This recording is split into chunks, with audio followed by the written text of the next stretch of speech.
Well, good afternoon and welcome to the closing session of the SP Summit here at Cisco Live Melbourne.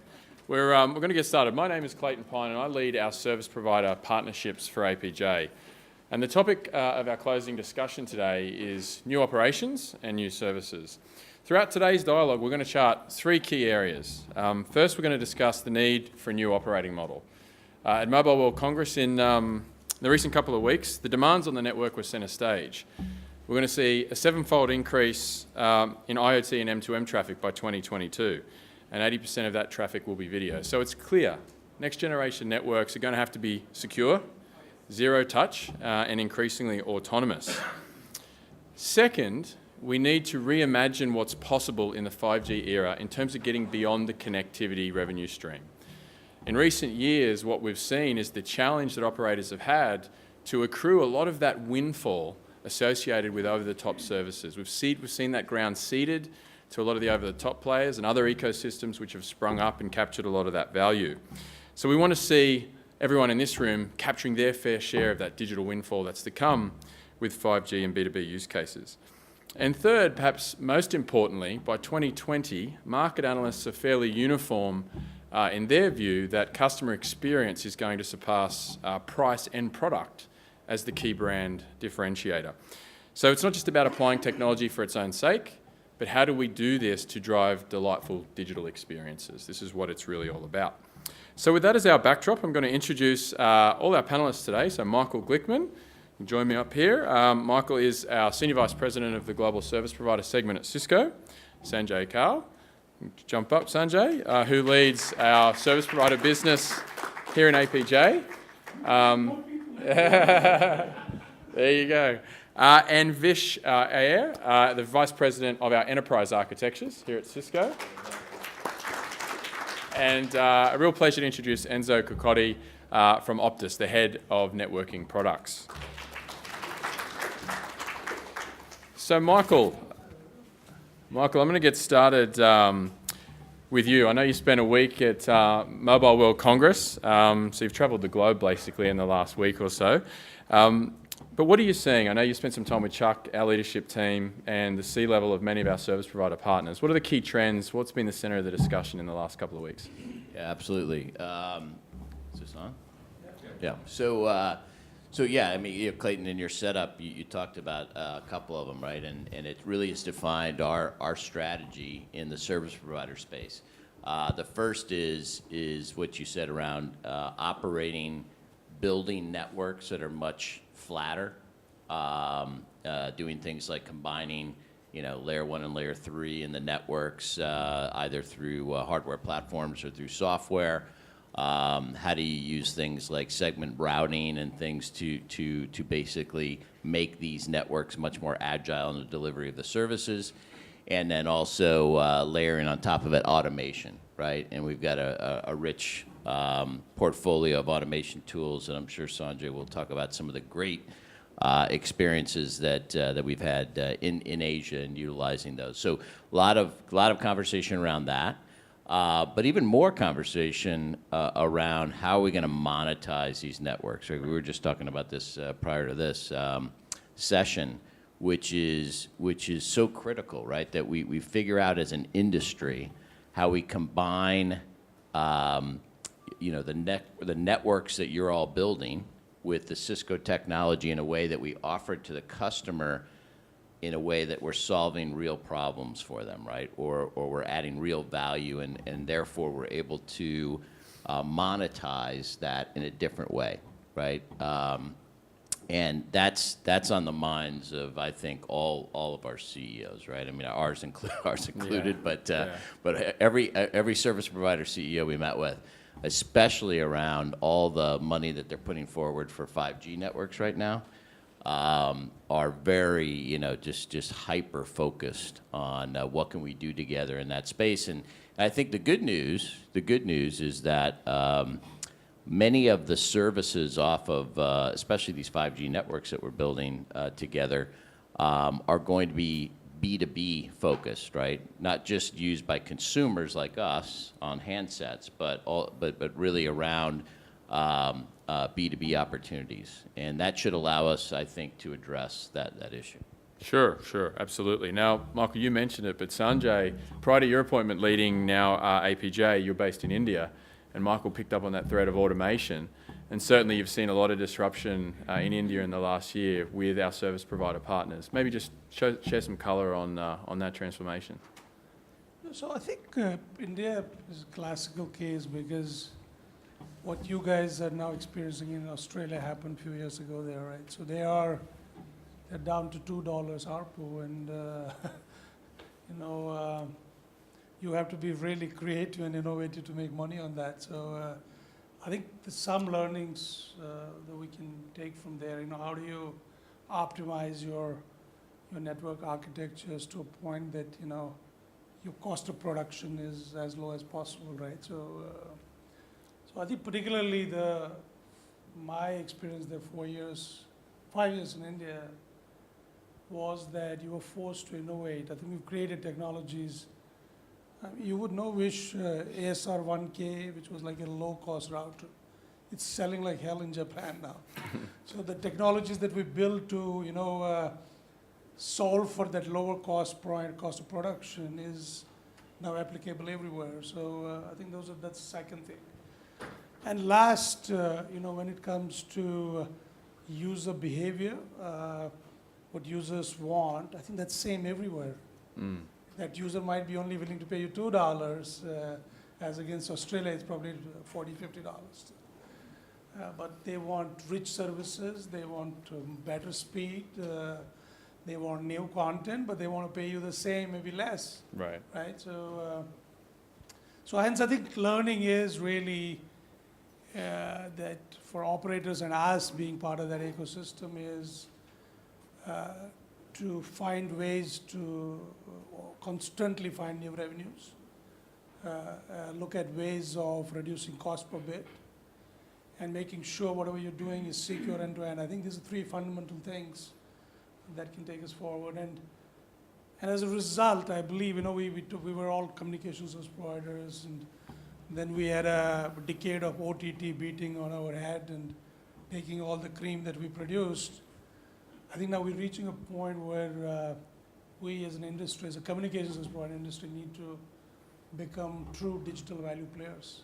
Nobody's buying voice and data.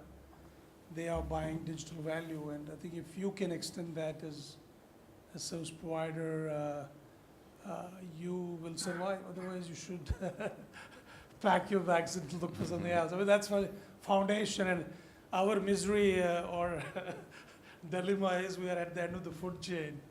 So if our partners, service providers, do not act fast and move in the survival path, I think they will die and we will die along. So hence, clearly... Sanjay, are you saying that we're dragging you down in front of... So when I think come to a bit of a positive bits here, I think, honestly, 5G, everybody's pumped up, but many people, quite a few people don't have a clue how to monetize this. And I think our responsibility as a vendor or as a partner is to help our customers, service providers, to figure out how do they create monetization. As you touched upon, Michael, very well, that we believe monetization will happen in B2B segment. And early experience is now coming to my APJ role. I think Korea is about to launch. They will launch in end of March, true 5G commercial launch. And I think there are 3 or 4 things that are visible that they will go with. I think if I take the consumer service first, because of course fixed wireless access is one, but it is really gaming, which seems to be a multiplier gaming, which can use 5G attributes of low latency, high density, and so on. I think kids will pay for it. They'll force parents to pay for that. And so that's one. Then we see couple in the industrial IoT sector, manufacturing and automobile industry. There are clear use cases emerging, where operators can extend their intuitive networks all the way to the factory floor to create efficiencies. Seems logical. And the last one is on the security side and the edge, broader security, whatever use cases you might find. So these are 3 or 4 that are emerging across. Yeah. Sure. No, it's a big opportunity, and we'll touch on that in a bit more detail.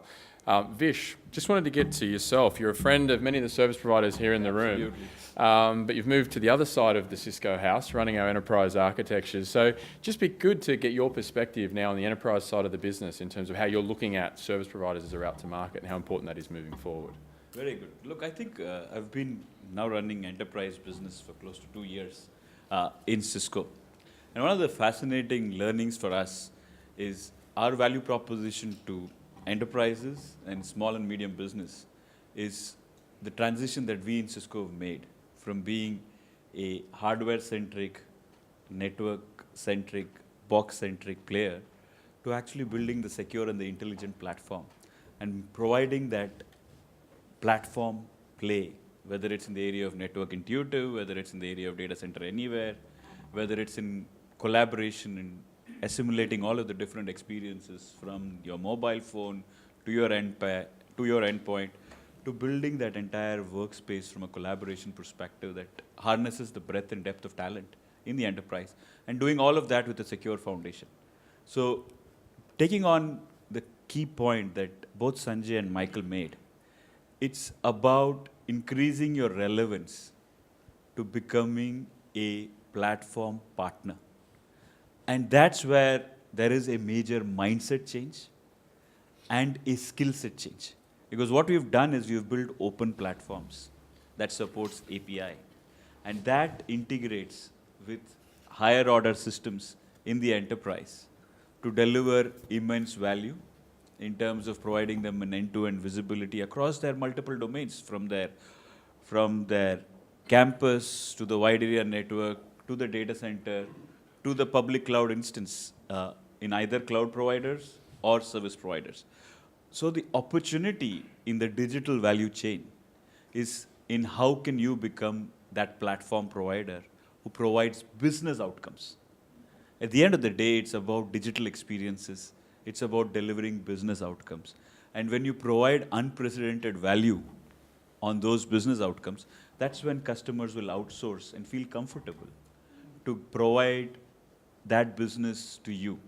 So the real challenge I see for service providers is how do you make that transition from connectivity to becoming a lifestyle provider? And that's the journey that everyone is on.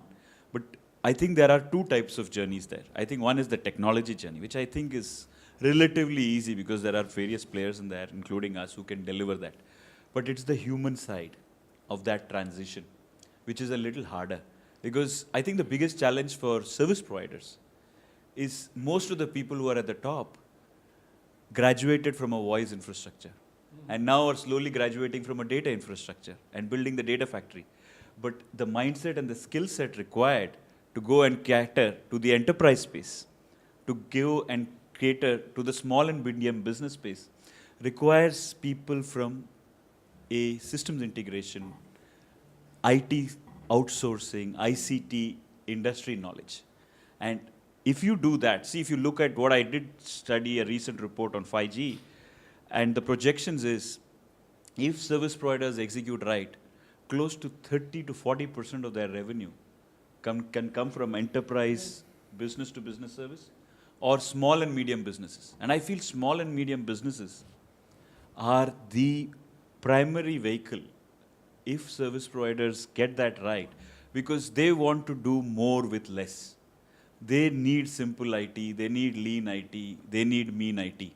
And that's a tremendous opportunity, I feel, for lifestyle connectivity providers to be their platform provider for voice, data, video, and cloud.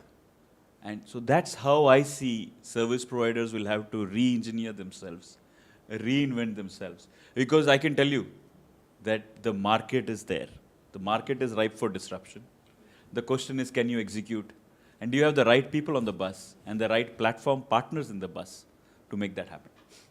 Thanks, Vish. So I think it's a good way to, Enzo, transition to yourself here around the execution of the strategy. We've talked a lot about the market landscape. It'd be interesting to hear what resonates with you. How are you thinking about things at Optus the Yeah, moment. sure, Clayton. So I think from an Optus perspective, and I'm from the enterprise division, and picking up actually on a comment that Sean Gregory from Woodside made yesterday, which I thought was pretty telling. If we're just doing technology for technology's sake, then that's a science project. Now, God knows I love a good science project, but we've got to do more than that for our customers. So it's got to be about the business outcomes. And it means you need to look at things differently, because as an industry, we do get caught up in the technology, whether it's SDN, IoT, 5G. We've really got to start to focus on the business outcomes that the technology enables. So from an Optus perspective, and you would have seen some of the content this week, from an enterprise perspective, we look at enterprise reimagined. And so that's really looking at things through a lens of our customers, their employees, because it's enterprise, and the spaces within which they operate. And it's looking kind of at how technology, through those different lenses, can enable business outcomes. And I think if we start to do that as an industry, then more value is created. Otherwise, you are talking about a $40 SIM that's $30, that's $2, and just, kind of value destruction in market. So, certainly see the trend to SMBs wanting more value, businesses wanting more value, a simplification of the technology, providing them kind of flexibility and agility. But you've got to get that mix right between the propositions, the technology that's enabling them, and the go-to-market piece. And that CX, EX in spaces, from our perspective, is a really good way to do that. Sure. So, Michael, I'm going to throw back to yourself here. Let's get a bit more specific now around enterprise and SMB. So we're talking about this shift to cloud services. It's offering up, in many cases, white space market opportunity for us in terms of how we work with our service providers and our go-to-market. Just unpack a little bit more of your thoughts around, where are the key battlegrounds in the enterprise space? Where have we really got to go together now? And also from an SMB's perspective as well. Yeah, absolutely. So just, for those that may not know a lot about our channel, right? We at Cisco still do over 90% of our, enterprise all the way down to small business through some channel partner, right? That we remain completely committed to the channel as a way to expand our business and help deploy the technologies that we have. And the service provider channel is a big part of that, right? You're talking about a $5 billion channel for us on a worldwide basis, and I know Chuck Robbins, our CEO, says this all the time because he really believes it, which is our customers, right? Everybody from an enterprise customer all the way down to the small customers. The complexities and the whole idea of core versus context is going to continue to drive them to want to buy from managed service providers, right? Because you're in a great position to be able to take that complexity off of their table and combine it with, obviously, your connectivity services. So big play for us, and it's our job to continue to work with our business units who are developing the technology to make sure that you can offer it in a way that you need to, right, to scale to thousands of customers, right? So the small business space is really interesting, right, to us, because that's a space where we haven't traditionally had a very large portfolio, right, of products, but we've changed that. We have things like Meraki. We have in the cloud security space things like Umbrella, which is a DNS Protect service. I'll give you a couple examples. We did an initiative with Telecom Italia a couple of years ago. We started it, and now they've launched it very successfully, where we took their call centers were being inundated by their small business broadband subscribers, and they would call up their call centers and they would say, "My broadband's down," and they would go look and they'd say, "No, your broadband is actually fine. You got hacked, right? You got some malicious software now on your network, and that's why you feel like your broadband is down." And so we helped them to set up this DNS Protect service, and they have 700,000 small business broadband subscribers today, and they decided to make it an opt-out service. right? So in other words, they sent a notice to their customers and they said, we're going to charge you €2 more per month for that service, but we're going to protect you from these types of security issues.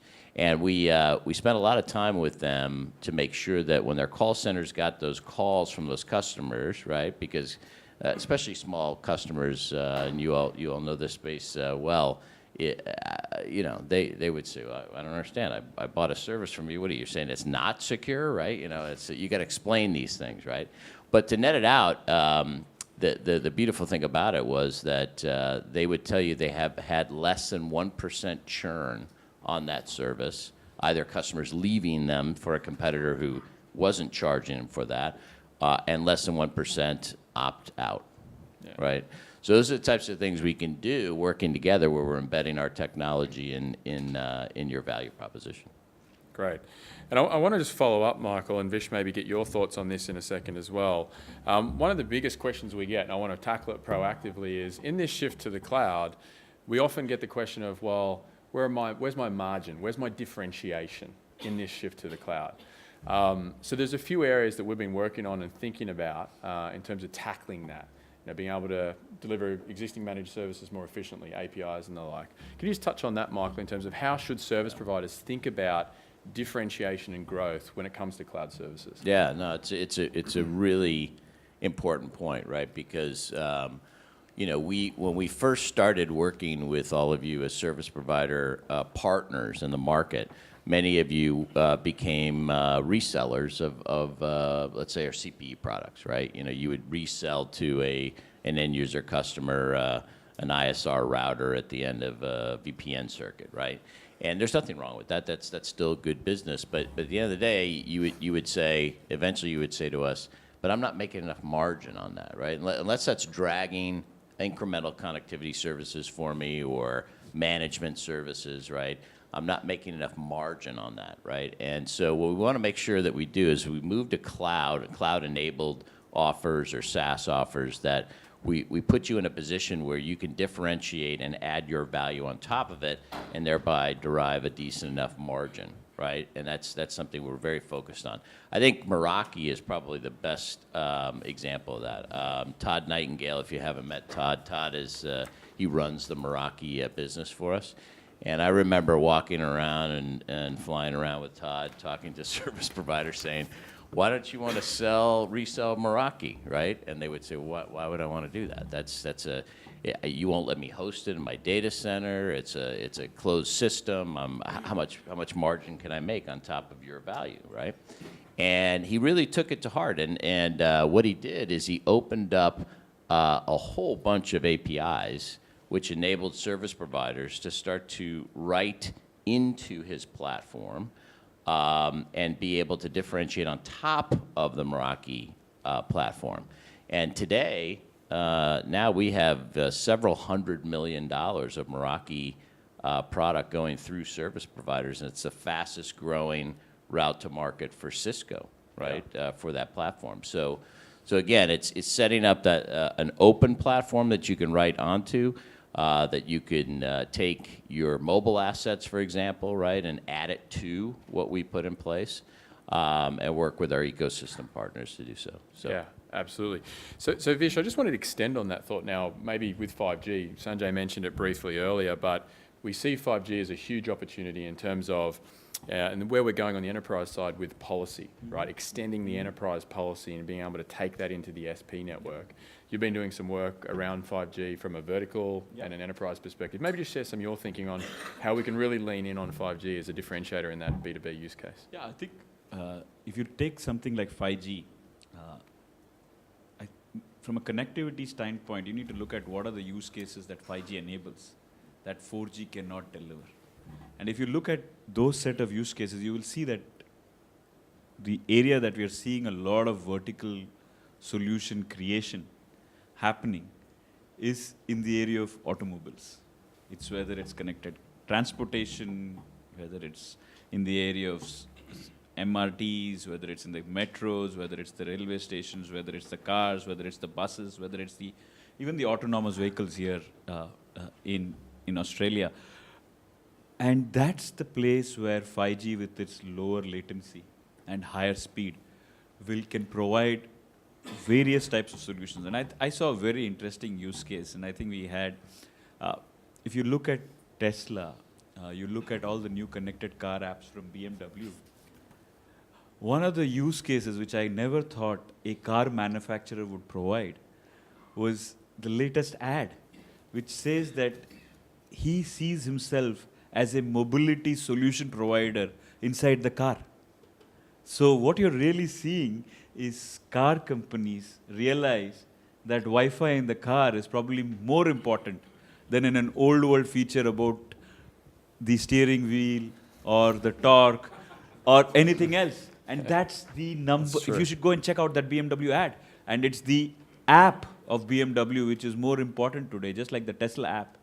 So it's in this space that I genuinely think that for them to deliver that service, they need to work closely with the service provider. The service provider needs to be as open in enabling those APIs that enable different kind of business outcomes for a different host of manufacturers. So if you really look at it, no one is buying a car today. Like everyone likes the Uber model, right? And so you will see that this industry will get disrupted. Now there will be service providers who will adapt and understand the transportation needs and make their infrastructure more open, more partnering mindset to enable differentiated outcomes for their customers. Here their customer is the automobile manufacturer. And that's where there is a whole lot of disruption that's going to happen in the next 3 to 5 years. And what we've seen is, I think the perception that connectivity, that I'll have more endpoints, therefore I'll make money, is no longer valid. It's about what are the differentiated experiences that you can enable. And it's not about just data.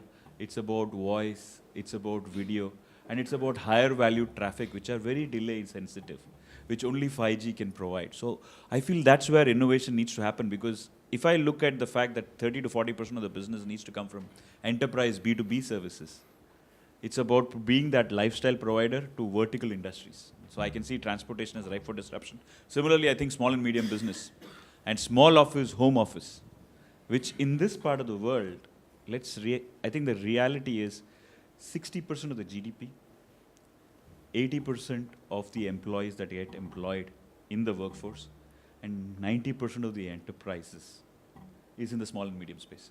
And that also needs technology for disruption. So I think those are the two areas where I see that cloud, the digital platform, can really create non-linear revenue growth opportunities for the SPs.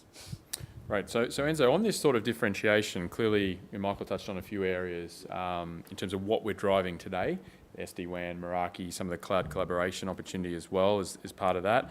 And Vish, in terms of what's happening moving forward with 5G. But it's a lot of technology, right? We're talking about a lot of product and a lot of portfolio here.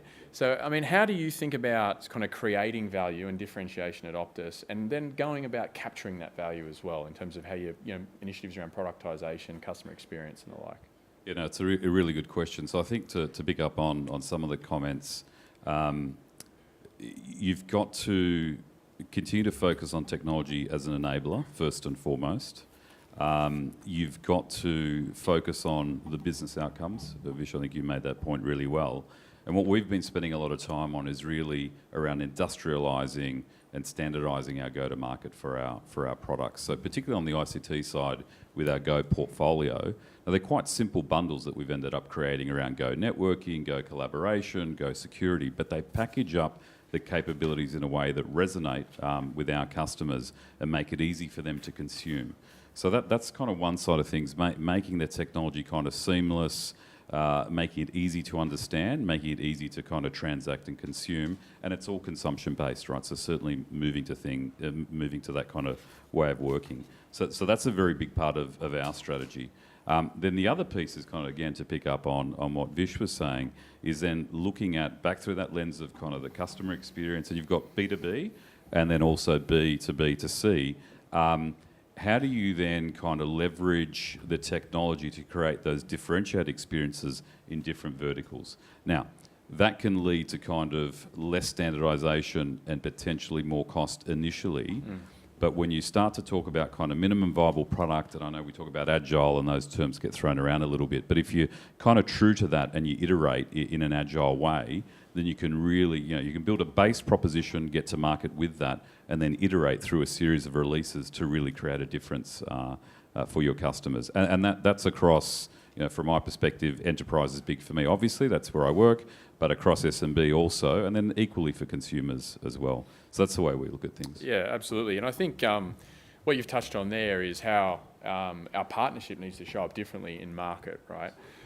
In terms of driving that sort of simple and seamless experience. So Sanjay, I was just going to ask you the question, how are we backing our service providers, given that they're looking to make that shift in the way they want to show up in front of the enterprise or the SMB customer? We're working on innovative commercial models, right, in terms of ELAs, managed service licensing agreements, which makes it simply easier to consume Cisco's enterprise value proposition, if you like. So I know this is a really important part of your strategy in terms of partner business acceleration. Just touch on the commercial model innovation and how you've been thinking about that. So I think before I get there, I think it's 2 or 3 things that need to really change and change fast. First, I mean, it's great to say that create a differentiation, by offering value. We have to understand where we're coming from as an SP industry. And I was talking to one of the gentlemen. He said, one simple change in OSS takes me 6 months. So I think we have to really take on to creating the simplification and particularly, what I was saying this morning, Optimizing the OSS, BSS, because that's Right. the biggest bottleneck. But then also, our role is to sort of bring in models where we can help accelerate. If you want to make a change which takes 12 months, so we as Cisco as a partner should come and say, how do we go attack it together to accelerate the pace? And I think that's where the commercial models come in. But at the end of the day, I think if you want to penetrate into, particularly if I take the small end of the market, which is the micro SMBs, these are players, they don't even know they need digitization. I think when I say small businesses, these are customers ranging from, let's say, 2 employees to about 50 to 100 employees. Small businesses, they're doing really well, but digitization can do a lot good to them, but they don't know they need it.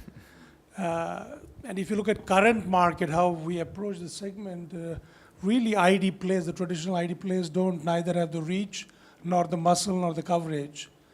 And I think that's where really holistically Cisco can partner SPs, because it's a true win-win. It's not that we are bringing technology to the fold. They're also helping us to identify the gray and white area we never can go to. So I think those are 2 or 3 things I think we could really bring to the party. It's not about the technology. It's about how can we together as partners go digitize those who want to get digitized, and as a result create a win-win for both parties. Right. I was just going to say, just to pick up on your comment around simplification, I think that's the key, because we tend to, again, we've probably said it a few times, to overcomplicate the propositions and really anchor around the core technology and not on the business outcome. So for those SMBs, if you want cut through, the propositions need to be simple.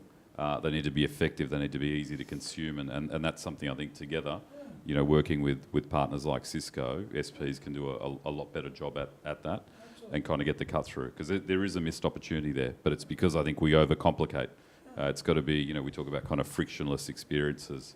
It's creating those frictionless experiences that are easy to consume. Actually, Nirvana is, if I'm a small business, I go to Optus.com. I provision my service, they ship me a box, I open it, I plug it in, it works. Yeah. Because that's when you capture that market. And I think you can package all technology within that. So I think that is really the big piece of action and opportunity where we can partner well with SPs. absolutely. I will open up to By questions. the way, I wanted to make a comment, Sure. Sanjay, Michael go for it. missed to tell you, he gave you an example of Telecom Italia, this Easy product. Yes, You know how much they charge for that service? €2. that's right, yeah. And it's opt out, right? On an ARPU of 18 euros, they charge 2 for that. Yeah. It's incredible. Yeah, that's right. Yeah, and I think underscoring the SMB opportunity that we have together, it's a really phenomenal opportunity, and I think your reach, breadth, innovating around digital coverage models, thinking about how we can go to market differently to make it more simple. And so really that is true. That's very much the key. So I will open for questions in a second, but I'll have Enzo maybe just share the final word here, given all that's been said. What should we be aspiring to in the next 5 years? There's a lot of opportunity today. We see a tremendous opportunity with 5G to accrue more than our fair share of this digital windfall that's to come. What should we be aspiring to? So obviously, commercials from Cisco that remain highly competitive. That's the first thing. We all agree. I walked into that, didn't I, Enzo? Yeah, Thanks. right into that one.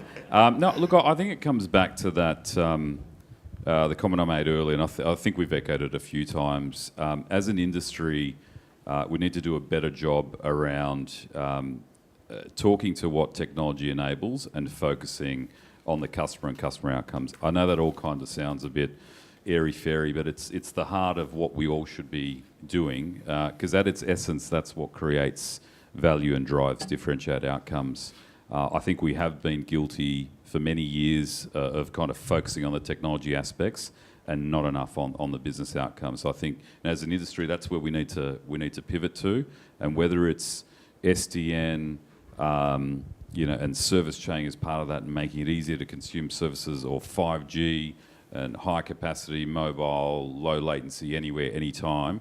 That's all cool. What are the use cases that are going to be enhanced by that technology kind of underlying? And so I think that's where we need to focus on, as an industry. We need to do a better job at that. And I think obviously, Optus and Cisco together, I've got to be shameless and do a plug. That it's a great partnership. As SPs in the room, you all have a great partnership with Cisco, but Optus and Cisco working together, we believe we can create that differentiation. Absolutely. And it's bringing together, market-leading tech with managed services that kind of wrap it together in a way that kind of talks to the customer experience, that employee experience, B2B, B2B2C, and obviously the spaces in which we all operate and live in. So, that would be my kind of final word. Well said, and I think that alignment, when we get that right, it's very powerful in the marketplace. So I wanted to give you a chance to ask any questions. Do we have any questions at all for our panel? Sure, please. Bhavesh, you want to identify yourself? You want to identify who you are? Oh, okay, sure. I'm Bhavesh Vagankar. I look after the core networks of Telstra, so the entire MPLS, the internet portfolio, and also the OpenFlow, which is a bit of a competition from Cisco. But anyways, so this is a great talk, right? I mean, and I want to just emphasize on the commercial market around how we're going around that, because I really want to work closely with Cisco on that side of the fence. With 5G coming along, every service provider is talking about, deploying new edge boxes. The next generation core, segment routing, slicing. We need more use cases, by the way, but to monetize, obviously.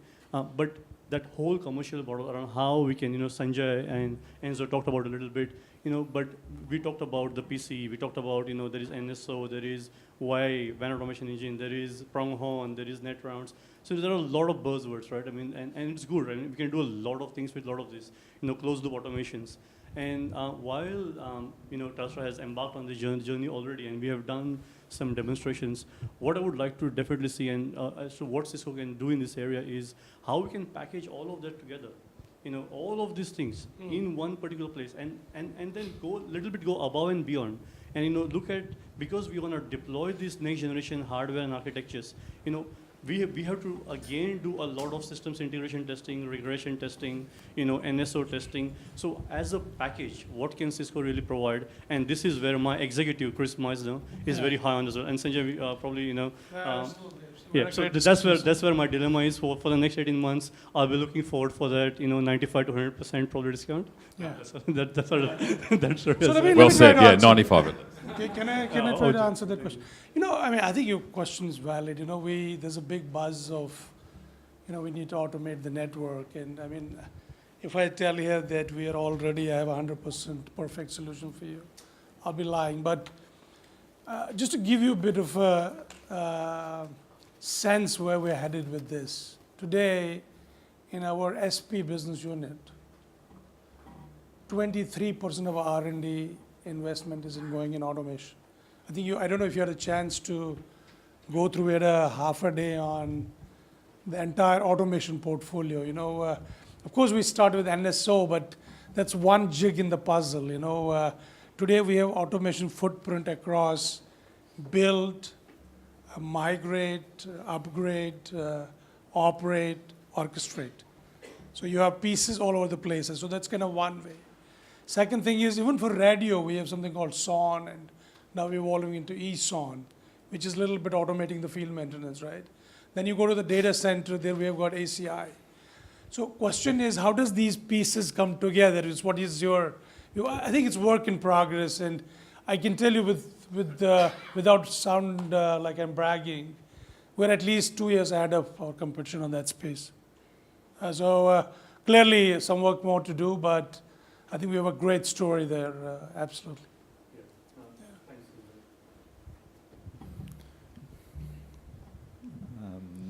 Siva Prabhakaran from Optus. I think my question, Michael or Sanjay, is in general about, I think in the last couple of years we are talking on 5G, IoT. But on the other hand, we also see, IoT is more about tracking, analyzing data analytics and so on. But including Australia, we now talk more about privacy laws and, customers want more privacy and, so on with Facebook and whatever happening. So what are the things you can do for a service provider if a situation arises in such a way that, who is responsible for protecting the data, and what Cisco or any of those providers can help in that area? So look, I think for us in the enterprise space, data protection, data privacy, data localization are very big problems in industries like finance, where the regulator is actually pretty active in many different industries and defines weekly, monthly, quarterly reports. So we've done a lot of work around that space because if you look at all our technologies, and if you look at the European standard that we now virtually have made it mandatory for every product of ours from a platform and portfolio perspective around GDPR, I think it's that standard, which essentially ensures that even if you have any instance in the cloud, if you have a cloud-enabled platform, we need to be compliant. If it's an enterprise technology platform, it needs to be compliant. So we provide the tools and the capabilities across our portfolio, from Meraki to Collab to data center to enterprise networking and security, to do two things. One, A, we are compliant. B, we have technologies which now monitor, detect, enforce compliance from a business requirement standpoint. So I think in the context of IoT as well, it's about enabling those on the platform. So I think this is, for us, it's more like business as usual. This is something that we need to do to adhere to the local laws in that country of origin. And that's going to be an integral element of our portfolio. So I think the monetization strategies that you're talking about are independent of this, in the sense that whatever monetization strategies we come to, which Enzo spoke about, which Sanjay spoke about, which is simplification, automation, orchestration, will be over and above that. So I don't think data localization and data protection is going to slow down the pace of this industry in any shape or form. Does that answer your question? Yeah. I think I can add a little bit. So the SP flavor a little bit on that. So, we all have been in this industry for a long time, right? So we were pretty good as SPs as long as it was within our premise, whether it was a data center or a network, because we had fantastic firewalls that took care of everything. But now what's happening is all your data, the majority of data is getting generated at the edge of the network, and God knows what endpoint, because you don't have control on that, right? So, and workloads are moving from these desktops to your iPads and to to smartphones. I mean, you're doing financial transactions, and I think that really poses a huge, huge challenge. And I think what we're trying to do is, Cisco, when we offer you an architecture, of course, if you as an operator go for point solution, right, then it's a problem because we can't control it end to end. But if you buying an architecture for us, security is embedded. You don't have to worry about security. So, and then if I go into the point solutions, I think starting from endpoint all the way to the data center, I think there are products that take care of it. But your question was more on an end-to-end. So I think, so that is why I think we see a clear trend, I think this industry last 5 years, I said before, while OTT was eating the cream and the bread, I think we came into a mode where we started commoditizing everything. You got commoditized, you started commoditizing the vendors, but now we're reaching a stage where new partnerships have to forge, and they have to be horizontal in nature.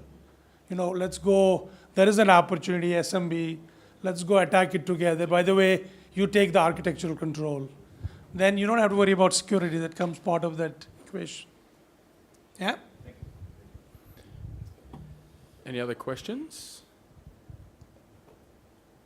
All right. Yeah, Russ, go for it, please. Russ, don't go easy.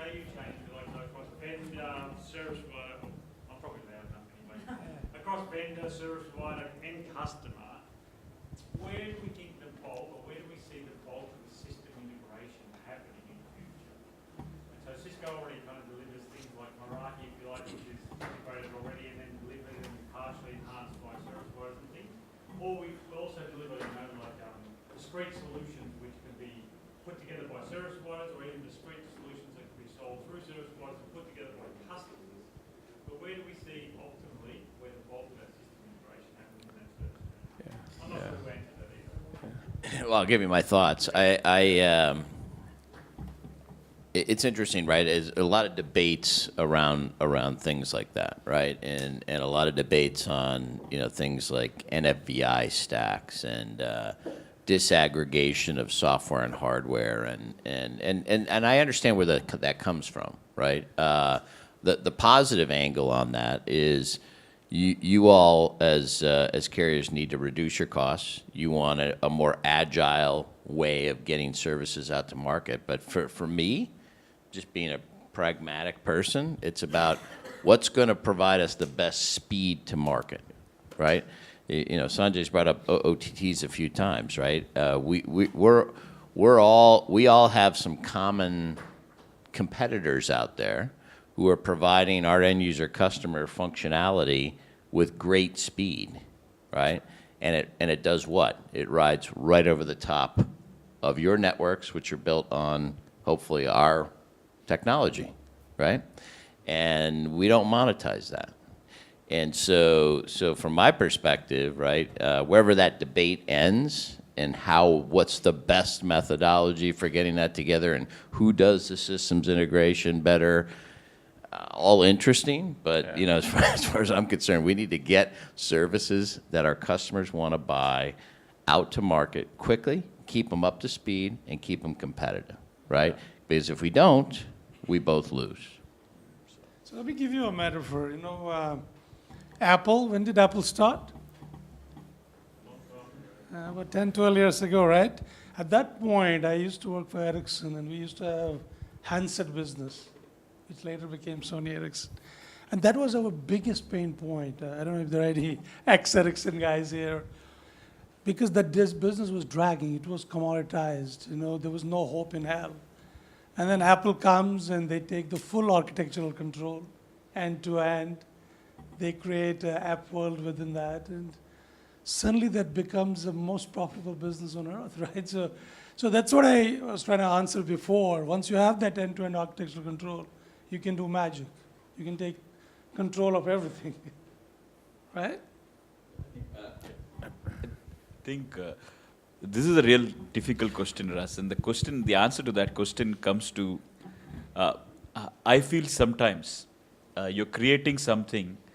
And in the service provider space, it takes 12 to 18 months just to get across to the other side You know, let's take Bhavish's problem. You've taken everything you can from NFEI to self-service. But you need to realize you're competing with cloud providers That's right. who move at the speed of light. For them, agility matters. It's good enough. And let's iterate and get there.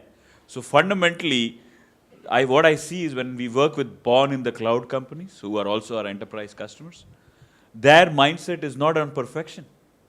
Their mindset is ship X number of access points, let's do a Google G station in the airport, and let's create amazing experiences. It fails a little, it works, it's okay.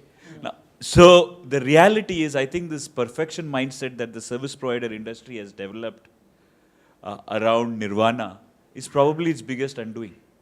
Because the market is good enough. It's not you don't need to build the greatest solution. If you ask me, we have imbibed that culture in our enterprise portfolio now, where we are beginning to ship releases in a couple of, like instead of having 2 releases, we are doing 4 releases. Because that's what the market wants. Speed and quality, but speed is more important than quality. And it's about seeing whether the idea is good enough. And then if it is, then we put more time, put more energy, and then scale that. So all I'm trying to say is that you don't want to wait for 18 months to achieve Nirvana and see that the goalpost has actually changed. And that is what I feel you got to have the DevOps sales cycle, which is 3 months at best, 6 weeks in the shortest frame. So I think that's the agile mindset that we need to take. Because you got to test, stick, and then scale. You don't need to build Nirvana and then scale. It's just a thought process. Just to add to that, I think it is an excellent question, a bloody hard one to answer at 4:30. Might need a few beers to answer that one properly, but I think the comments are well made. In terms of where the integration will sit, I'm not sure. I think as service providers, we like to control a lot of that. Then you've got the issue of time. So then it's how do we work better with partners like Cisco to bring you into the loop, to partner more deeply, to create those offerings and test and trial, so minimum viable product, agile. And I think that's what makes the difference. And then where you lie on that continuum will who knows, but that working closer together and not waiting for the Nirvana or the gold-plated solution will drive a different outcome, I think. Wonderful. All right, I think that calls us to time. So thank you very much. I hope you enjoyed the party tonight. I want to thank our panellists. Thank you. Fantastic. And thank you for your participation in SP Summit. Cheers. Thanks, Enzo. Thank you. Very well done, man. Thanks, Enzo. Nice meeting you. Thank you very much. Really appreciate it. Cheers.